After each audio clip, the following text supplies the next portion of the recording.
आखिर क्यों कर्ण को माना जाता है सबसे बड़ा दानवीर? जानिए क्या है मान्यताएं। कर्ण महाभारत का एक अहम पात्र था। उनकी प्रशंसा युगों युगों से की जाती है। वह कुशल होने के साथ साथ एक बहुत अच्छा योद्धा भी थे। कुंती सूर्यपुत्र कर्ण को महाभारत का एक महत्वपूर्ण योद्धा माना जाता है। कर्ण दानवीर के रूप में प्रसिद्ध थे। उन्होंने अपने कवच कुंडल दान में दिए और अंतिम समय में सोने का दान भी दे दिया था। भगवान कृष्ण ने अर्जुन को यही उपदेश दिया था कि दान करते वक्त मन में अगर कोई भी भावना हो कि किए गए दान का खास फल प्राप्त होगा तो दान करने का पुण्य फल नहीं मिलता और दान करना निष्फल हो जाता है। भगवान कृष्ण ने भी कर्ण को सबसे बड़ा दानी माना है।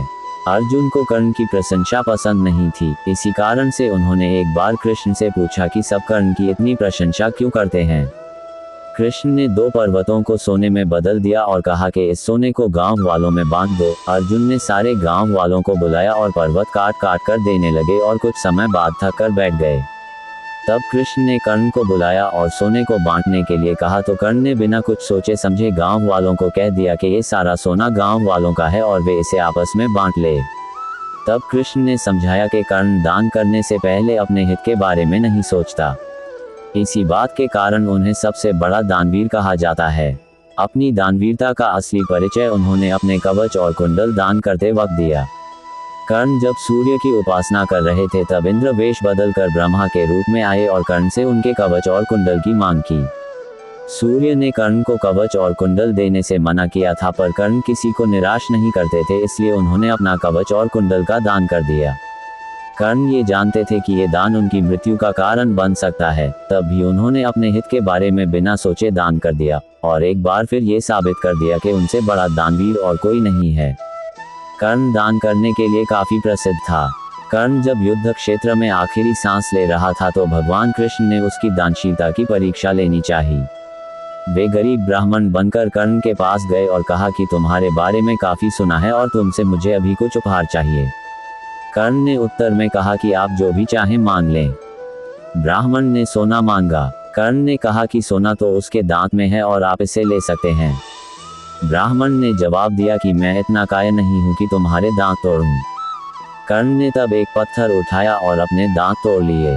ब्राह्मण ने इसे भी लेने से इनकार करते हुए कहा कि खून से सना हुआ ये सोना वह नहीं ले सकता।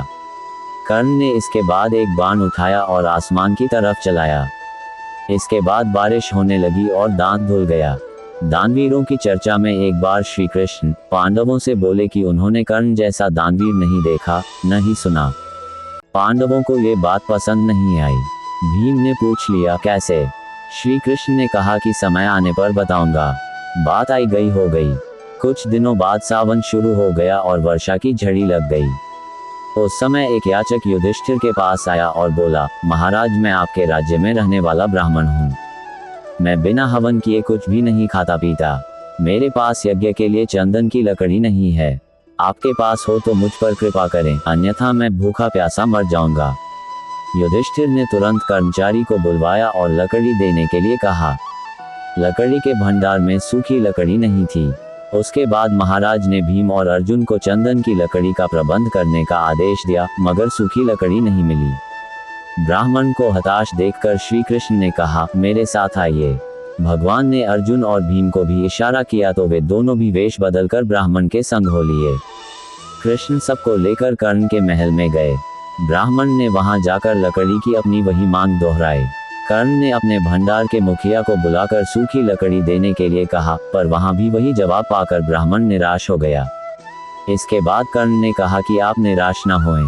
उसने अपने महल के खिड़की दरवाजे में लगी चंदन की लकड़ी काट कर ढेर लगा दिया। फिर ब्राह्मण से कहा कि आपको जितनी लकड़ी चाहिए कृपया ले जाए।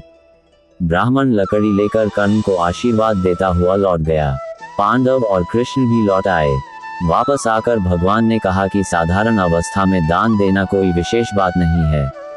असाधारण परिस्थिति में किसी के लिए अपने सर्वस्व को त्याग देने का नाम ही दान है। मेरी यह जानकारी आपको अच्छी लगी हो तो मेरे चैनल को सब्सक्राइब करें, वीडियो को लाइक करें और कमेंट करें। धन्यवाद। राधे राधे।